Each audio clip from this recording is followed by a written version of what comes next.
pukul 6 waktu Indonesia Tengah. RRI ND menyiarkan Warta Berita.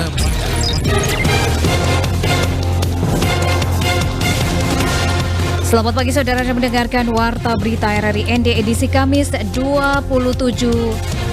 April 2023. Dengan berita utama pagi ini, Jokowi mengecek detail kesiapan lokasi KTT ASEAN. Perjuangan dana Impres untuk infrastruktur jalan di Flores Timur. Bersama saya Leli Kara, kita ikuti segera berita selengkapnya.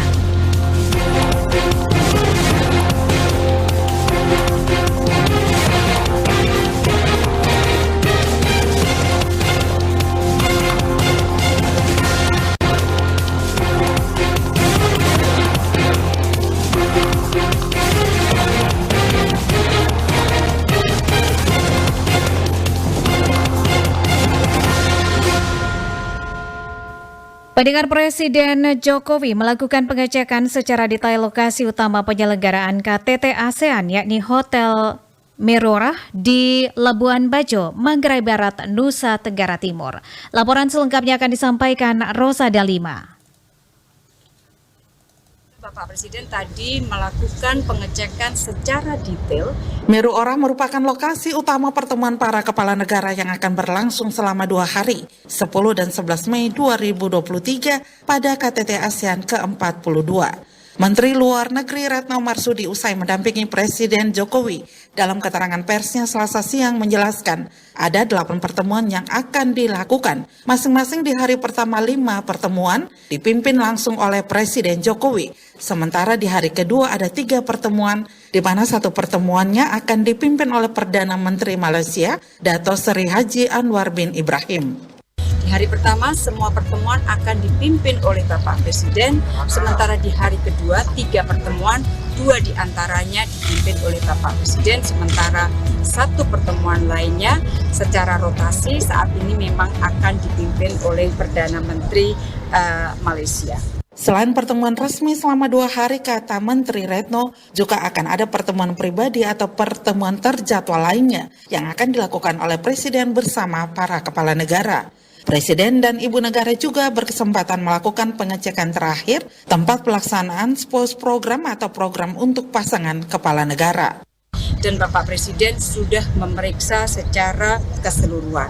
Selain itu, Bapak dan Ibu Negara juga berkesempatan untuk melakukan pengecekan terakhir bagi tempat di mana akan dilakukan SPOS program. Saat pengecekan, Presiden Jokowi menekankan untuk mengutamakan hospitality yang baik dan menjaga kenyamanan bagi semua delegasi. Retno memastikan jika saat ini seluruh persiapan sudah sesuai dengan perencanaan. RRI SP Labuan Bajo, Rosa Dalima melaporkan.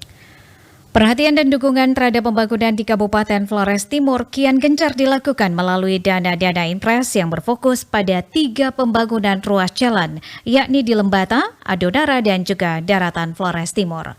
Veranda Garus lengkapnya akan melaporkan untuk Anda. Jalur jalan tersebut merupakan nadi perekonomian masyarakat yang tersebar di 3 pulau. Total anggaran yang tengah diperjuangkan untuk membangun 3 ruas jalan di 3 pulau Kabupaten Flores Timur tahun 2023 sebesar 79 miliar. Kepada RRI, anggota Komisi 10 DPR RI, Melkias Markus Mekeng menjelaskan indikasi ruas jalan yang dapat anggaran dari dana Impres itu masih terus diperjuangkan pada Departemen Keuangan agar anggarannya disiapkan. Termaksud ruas jalan di daerah Kolaka, Tanjung Bunga.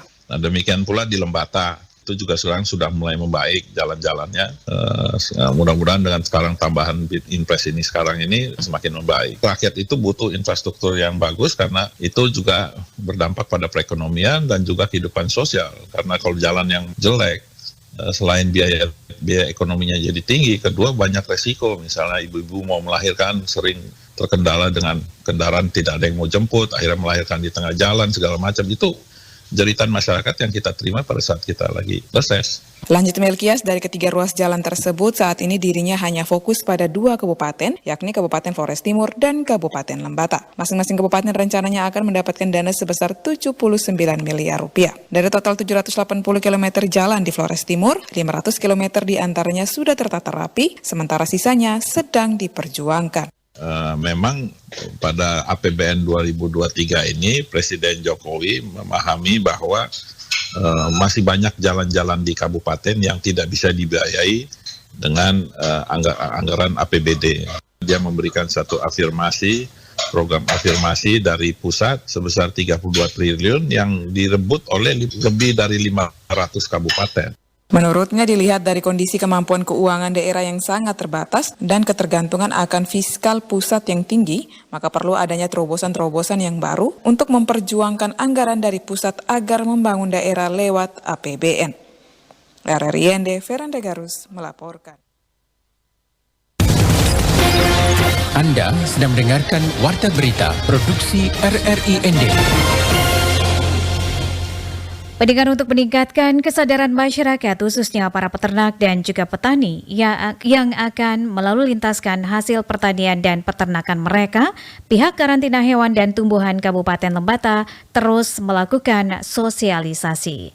Informasi selengkapnya akan disampaikan Lady Badin. Demi meminimalisir penyebaran penyakit pada hewan dan tumbuhan, juga memberikan jaminan mutu bagi produk pertanian dan peternakan yang akan dilalu lintaskan, pihak karantina hewan dan tumbuhan Kabupaten Lembata terus melakukan sosialisasi kepada masyarakat di Pelabuhan Laut Lewa-Leba, sekaligus mengadakan pemeriksaan dan sosialisasi kepada pemilik barang. Petugas karantina hewan Kabupaten Lembata, Pipola Walang, mengungkapkan bahwa terkadang pihaknya mendapati produk pertanian dengan jumlah yang dibawa melebihi batas maksimum, maka pihak pemilik barang harus mengurus surat keterangan bebas karantina bagi barang yang akan diangkut keluar dari Pulau Lembata menggunakan kapal laut. Karantina hewan memang selama ini sementara jalan.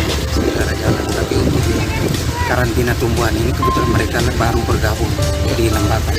Baru bergabung 1 bulan akhir Februari kemarin, sehingga artinya kami juga sementara sosialisasi. Kemarin banyak kita sosialisasi di instansi terkait di pelabuhan, terus dinas pertanian, kehutanan, itu terus ada beberapa juga di gudang-gudang yang mau kirim komoditi kayak kemiri, kacang mete, asam. Itu sementara yang di lapangan ini kita sementara bergerak. Artinya sosialisasi secara langsung ketika ada yang bawa kita ini langsung di lapangan. Pipola Walang mengungkapkan sosialisasi yang dilakukan pihaknya bukan saja di Pelabuhan Laut Lewa-Leba, namun juga dilakukan di Dinas Pertanian, Kehutanan Kabupaten Lembata dan beberapa gudang penyimpanan komoditi seperti kemiri, kacang mete, dan asam yang akan dikirim keluar dari Pulau Lembata. Menurut Pipola Walang, pentingnya pemeriksaan terhadap lalu lintas hewan dan tumbuhan yang akan dibawa keluar maupun masuk di Kabupaten Lembata dengan tujuan agar tidak terjadinya penyebaran hama maupun penyakit yang ada pada tumbuhan maupun hewan tersebut. Kalau sudah lebih sampai hitungan puluhan kilo sampai tonan memang harus. Tidak, artinya tergantung dari pemilik mau bawa bahan sebanyak apapun. Intinya kalau sudah jumlahnya sudah sampai puluhan kilo harus urus. Kalau untuk di karantina hewan, kami yang mana lebih menjaga menyangkut penyakit hewan, lalu lintas penyakit hewan, lalu lintas keluar masuk ternak, tapi kita lebih jaga menyangkut penyakit. Begitu juga di karantina tumbuhan, juga lebih jaga ke penyakitnya. Dirinya juga menghimbau kepada setiap pemilik barang, baik hewan maupun tumbuhan di kabupaten tersebut, hendaknya melaporkan ke pihak karantina Kabupaten Lembata sebelum hewan atau tumbuhan tersebut dibawa keluar dari Pulau Lembata, sehingga bisa mendapatkan surat izin atau surat bebas karantina jika membawa barang tumbuhan maupun hewan yang masuk dalam kriteria barang yang wajib memperoleh izin dari pihak karantina. RRI ND, Lady Badin melaporkan. Pendengar, kita beralih ke berita selanjutnya. Masa jabatan Bupati ND Dr. Andes Haji Jafar Ahmad dan juga Wakil Bupati ND Erikos Emmanuel Rede akan berakhir Desember 2023 mendatang.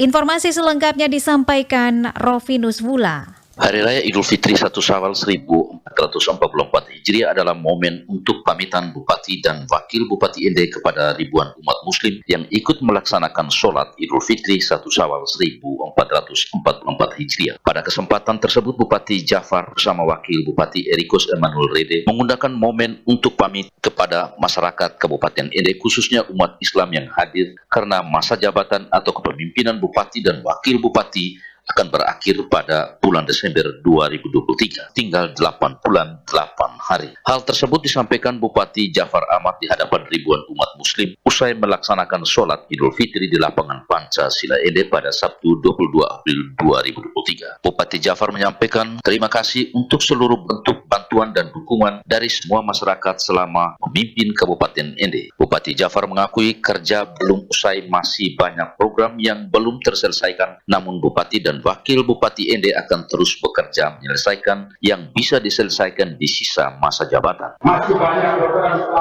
yang belum terselesaikan, namun kami akan bekerja menyelesaikan yang bisa kami selesaikan di masa jabatan kami. Kami terus berharap dukungan seluruh masyarakat untuk menyelesaikan program-program yang sudah kami janjikan di sebuah daerah tahun 2008 sampai dengan tahun 2004. Sebagai masyarakat, kami tidak pada kekurangan, tetap begitu hanya keekonomian yang sebesar-besar apabila lama komunikasi lalu sesuai apa yang menjadi masyarakat. Terkait kami belum selesai, tetapi patut kami melakukan maksimal yang kami penuhi. Kami akan terus berharap dukungan dari masyarakat, khususnya Islam yang hari ini menyelesaikan pekerjaan-pekerjaan atau program yang perlu selesai. Bupati Jafar mengharapkan dukungan tulus dari seluruh masyarakat untuk menyelesaikan program-program yang sudah dijanjikan dan tertuang dalam RPJMD 2019-2024. Sebagai manusia, Bupati Jafar mengatakan keduanya tidak luput dari kekurangan dan salah. Untuk itu, Bupati Ende Dr. Anrus Haji Jafar Ahmad dan Wakil Bupati Ende Erikos Emmanuel Rede meminta maaf apabila selama kepemimpinan belum sesuai apa yang menjadi harapan masyarakat. RRI Ender Finus Fula melaporkan. Perluas penjualan beras, Pengusaha Umum Badan Urusan Logistik Perum Bulog Cabang Ende jalin kerjasama dengan 15 agen mitra pedagang di Ende. Dan pendengar RRI, berikut informasi disampaikan rekan kami Suimam. Kepala Kantor Perum Bulog Cabang Ende Peter Edehaan kepada RRI di ruang kerjanya Rabu 26 April 2023 mengatakan 15 agen mitra pedagang yang menjual beras Bulog ini tersebar di dalam kota Ende, di antaranya di Pasar Wolowona, Pasar Mbongawani, dan di kios-kios yang ada di wilayah kecamatan dalam kota. Dijelaskan, terkait dengan harga penjualan beras memang sedikit berbeda, yang mana untuk operasi pasar yang diselenggarakan oleh Bulog per karung 5 kg harganya Rp45.000, sedangkan harga agen per karungnya Rp50.000. Kita di sini kan ada dua pelayanan. Yang satu itu kita pelayanan melalui Satgas Bulog, itu kita jual dengan harga Rp9.000. Kemudian ada juga yang pelayanan untuk pasar ini melalui mitra. Kalau kita tidak bantu mitra juga kan juga kasihan. Mitra juga kan juga kesulitan beras juga. Dengan mitra ada ini kan mitra juga bisa membantu Bulog untuk membantu masyarakat dalam memenuhi kebutuhan masyarakat juga. Walaupun ada beda sedikit Rp1.000 saja. Saya kira itu masih wajar. Kemudian kita punya head juga untuk penjualan langsung ke masyarakat. Itu kan headnya kan Rp9.950. Jadi pedagang itu bisa jual di bawah harga itu maupun batas harganya itu Rp99.50. Ia melanjutkan, stok beras di gudang Bulog tidak mengalami kekurangan, bahkan sangat mencukupi kebutuhan masyarakat untuk beberapa bulan ke depannya. Ditambahkan, kerjasama yang dilakukan ini untuk mendukung upaya pemerintah meredam gejolak harga beras di pasaran, sehingga pemenuhan kebutuhan akan beras bagi masyarakat dapat ditangani secara baik. Berita terakhir. Dengan bermodalkan internet, pelaku usaha mikro, kecil, dan menengah UMKM Perca Tenun di Kabupaten Nagekeo memasarkan hasil produk usahanya menggunakan sistem online.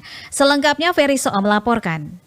Pemasaran online atau bisa disebut juga digital marketing merupakan teknik pemasaran terkini dengan bermodalkan internet. Selain jangkauannya lebih luas, pemasaran online bisa dilakukan hanya di depan komputer dan di rumah masing-masing. Seperti Francisca Lodo, pelaku UMKM Perca Tenun dari Kabupaten Nagekeo kepada RRI mengatakan, selama ini produk usaha yang dikembangkannya dari perca tenun yang dibuat seperti aksesoris anting, kalung gelang, tas, dompet, selendang, masker hingga ke gaun-gaun pengantin dipasarkan dengan menggunakan sistem online yang mana penjualannya di dalam kabupaten sendiri juga kabupaten tetangga seperti Ende, Bajawah, Labuan Bajo, serta keluar daerah seperti Kupang, Kalimantan hingga Jakarta. Online atau media sosial ini kan sangat memudahkan gitu Pak. Itu memang harus dimanfaatkan Pak, apalagi tidak hanya kalangan dewasa tetapi anak-anak pun itu sudah mampu menggunakan media sosial. Jadi bagaimana kita pelaku UMKM ini memanfaatkan momen-momen ini. Kalau penjualannya sendiri, puji Tuhan selama ini penjualannya di dalam kabupaten sendiri, juga ke kabupaten tetangga seperti Ende, Bajawa, Labuan Bajo juga kami jualkan. Nah, tidak hanya di dalam Flores sendiri, tetapi juga sudah bisa merambah ke luar daerah seperti ke Kupang, Kalimantan, bahkan sampai Jakarta, Pak. Dikatakan Francisca dari usaha yang digeluti, selama ini dirinya sudah bisa mempekerjakan 4 orang sebagai tenaga kerja dengan hasil yang didapat per bulan sebesar 5 juta rupiah. Ia juga berharap para pelaku UMKM lainnya dapat memasarkan produknya melalui media-media sosial karena lebih mudah dan murah. Selain bahwa kita menjualnya secara online, memanfaatkan media sosial itu juga sesuai pesanan-pesanan. Jadi kalau dirata-ratakan penghasilan dalam sebulan dibagi dengan tenaga kerja yang saya pekerjakan ada 4 orang, bahwa kita mampu meningkatkan pendapatan ekonomi mereka juga, kayak kita sendiri, mereka juga, dan kita mampu membuka lapangan pekerjaan bagi mereka, itu kalau kisarannya sekitar 5 jutaan per bulan. Saat ini di Nagikio, pelaku UMKM sedang bertumbuh dan menjamur, jadi untuk memasarkan produk-produk yang dihasilkan, menurut Francisca, selain dari media sosial, tentu perlu adanya kerjasama dan dukungan dari dinas terkait seperti Dekranasda, karena selain meningkatkan skill, pelaku UMKM juga butuh bimbingan atau arahan seperti melakukan pelatihan yang lebih intensif sehingga skill para pelaku UMKM dapat lebih diasah. RRI ND Ferisoo melaporkan.